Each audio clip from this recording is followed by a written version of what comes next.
Before there was any land of Egypt, all was darkness. Part 2. At last she came reeling back to where Re was waiting. That day she had not killed even a single man. Then Re said, "You come in peace, sweet one." And her name was changed to Hathor, and her nature was changed also to the sweetness of love and the strength of desire. And henceforth Hathor laid low men and women only with the great power of love. But forever after her priestesses drank in her honor of the beer of Heliopolis colored with the red ochre of Elephantine when they celebrated her festival each New Year, so mankind was saved, and Re continued to rule old though he was. But the time was drawing near when he must leave the earth to reign forever in the heavens, letting the younger gods rule in his place. For dwelling in the form of a man, of a pharaoh of Egypt, Re was losing his wisdom. Yet he continued to reign, and no one could take his power from him, since that power dwelt in a secret name which none knew but himself. If only anyone could discover his name of power, Re would reign no longer on earth. But only by magic arts was this possible.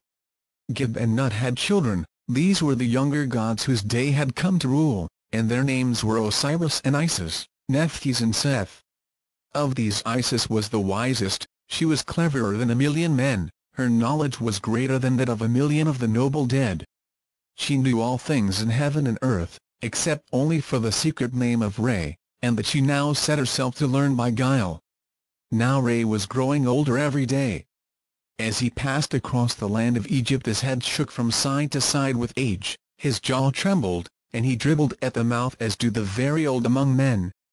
As his spittle fell upon the ground it made mud, and this Isis took in her hands and kneaded together as if it had been dough.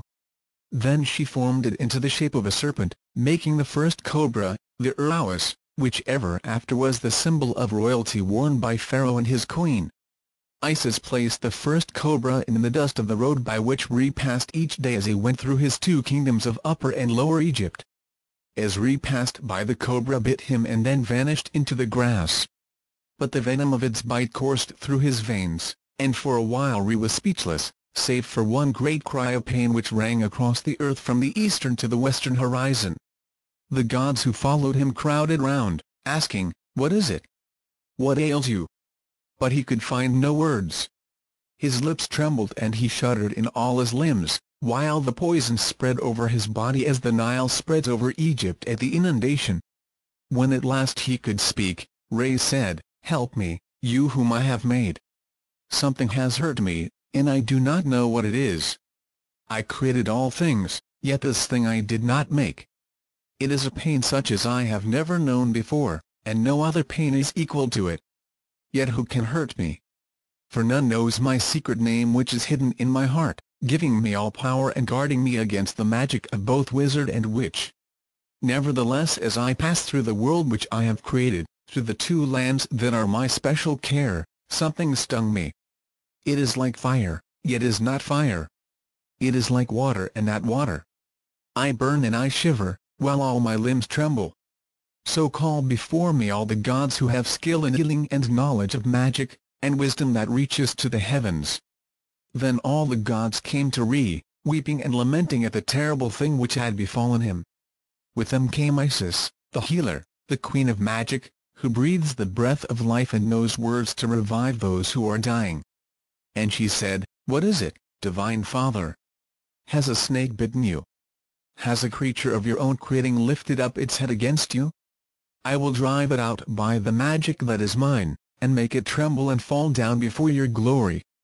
"I went by the usual way through my two lands of Egypt," answered Re, "for I wished to look upon all that I had made. And as I went I was bitten by a snake which I did not see, a snake that I had not created. Now I burn as if with fire and shiver as if my veins were filled with water, and the sweat runs down my face. It runs down the faces of men on the hottest days of summer." "Tell me your secret name," said Isis in a sweet, soothing voice. "Tell it me, divine father. For only by speaking your name and my spells can I cure you." Then Re spoke the many names that were his. "I am maker heaven and earth," he said. "I am builder of the mountains. I am source of the waters throughout all the world. I am light and darkness. I am creator of the great river of Egypt. I am the kindler of the fire that burns in the sky. Yes, I am Khepra in the morning, Re at the noontide, and Tum in the evening." But Isis said never a word, and the poison had its way in the veins of Re. For she knew that he had told her only the names which all men knew, and that his secret name, the name of power, still lay hidden in his heart. At last she said, "You know well that the name which I need to learn is not among those which you have spoken. Come, tell me the secret name. For if you do, the poison will come forth and you will have an end of pain." The poison burned with a great burning, more powerful than any flame of fire, and Re cried out at last, "Let the name of power pass from my heart into the heart of Isis. But before it does, swear to me that you will tell it to no other save only the son whom you will have, whose name shall be Horus. And bind him first with such an oath that the name will remain with him and be passed on to no other gods or men." Isis the great magician swore the oath, and the knowledge of the name of power passed from the heart of Re into hers. Then she said, "By the name which I know, let the poison go from Re forever." So it passed from him and he had peace. But he reigned upon earth no longer. Instead he took his place in the high heavens, travelling each day across the sky in the likeness of the sun itself, and by night crossing the underworld of Amenti in the boat of Re and passing through the 12 divisions of Duat where many dangers lurk. Yet Re passes safely, and with him he takes those souls of the dead who know all the charms and prayers and words that must be said. And so that a man might not go unprepared for his voyage in the boat of Re, the Egyptians painted all the scenes of that journey on the walls of the tombs of the pharaohs, with all the knowledge that was written in the Book of the Dead, of which a copy was buried in the grave of lesser men so that they too might read and come safely to the land beyond the west where the dead dwell.